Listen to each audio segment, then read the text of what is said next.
Bon, je vais ouvrir la parenthèse en m'adressant aux Français.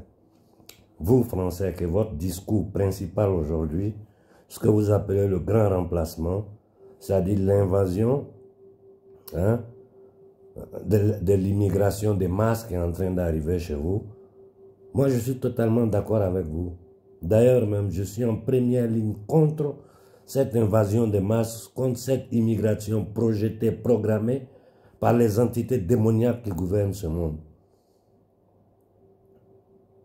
Mais pendant que vous dénoncez ça, là, ayez au moins l'honnêteté intellectuelle de dénoncer le franc CFA. Je m'adresse à vous, Français.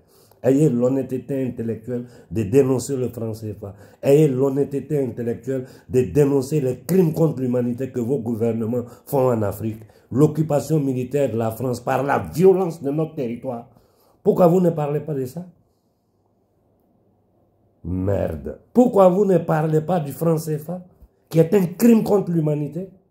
Parce que indirectement, tout le monde profite du franc CFA. Pas seulement vous, Français. Tout l'Occident profite du franc CFA. Je ferme la parenthèse. Arrêtez de nous prendre pour des imbéciles, non? Arrêtez de croire que vous êtes supérieur aux autres ou que vous êtes mieux que les autres.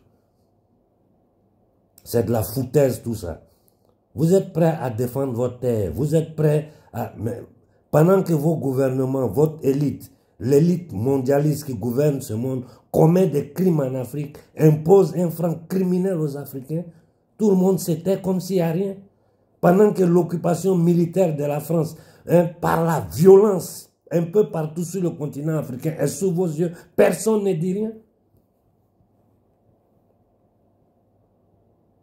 Vous pensez que...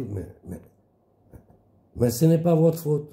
Ce n'est pas votre faute. C'est la faute des Africains. Et vous, Africains, je vous pose une question. Comment vous pensez sortir de cette situation? Vous comptez sur ce que vous appelez politiciens. Vous comptez sur ce que vous appelez politiciens pour sortir l'Afrique de cette situation? Répondez en bas des commentaires. Vous comptez sur eux? Ou les blablabla, les bavardeurs de Facebook, les lanceurs de slogans, les gens qui passent leur temps à tirer photos à droite, à gauche. Vous comptez sur eux pour sortir de cette situation? Ça ne vous gêne pas? Chez nous, en Afrique, vous vivez dans des bidonvilles, dans la saleté, dans la misère. Vous ne pouvez pas vous soigner, vous n'avez rien. Les Occidentaux vivent dans les quartiers résidentiels. Et comme gardiens, ils ont des Africains. Ça ne vous gêne pas? Vous n'avez pas honte de votre condition? Et je suis en train de regarder, malgré mon état, j'ai allumé ma télécaméra parce que je suis en train de regarder les commentaires sur la petite intervention que j'ai faite. Mais vous allez me tuer? Ah, le bon Dieu va nous sauver. Ça fait 600 ans que les gens nous massacrent. Le bon Dieu est venu. 600 ans, je n'ai pas dit 6 ans. Hein? 600 ans, 6 siècles que nous sommes dans ces conditions-là. Le bon Dieu est venu vous sauver. C'est de la pure hypocrisie, de l'inconscience, de l'ignorance. C'est un peuple perdu. Un peuple totalement perdu. Par peur de prendre ses responsabilités, il préfère rester dans cette misère, dans cette pauvreté, dans cette humiliation, que de poser des actes simples. Nous pouvons poser des actes sur le continent africain et humilier ces négriers-là aux yeux du monde. Je vous donne les solutions. Personne ne m'écoute.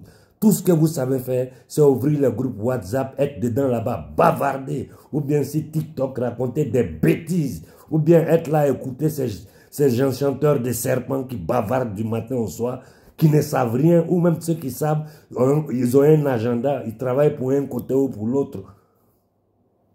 Eux, pour eux, bon, hein? Pour eux, bon, ils gagnent à manger dedans.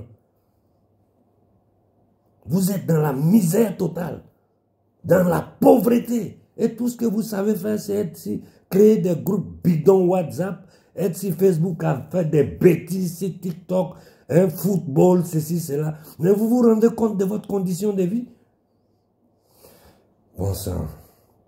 C'est-à-dire, l'Afrique a tellement duré dans la misère.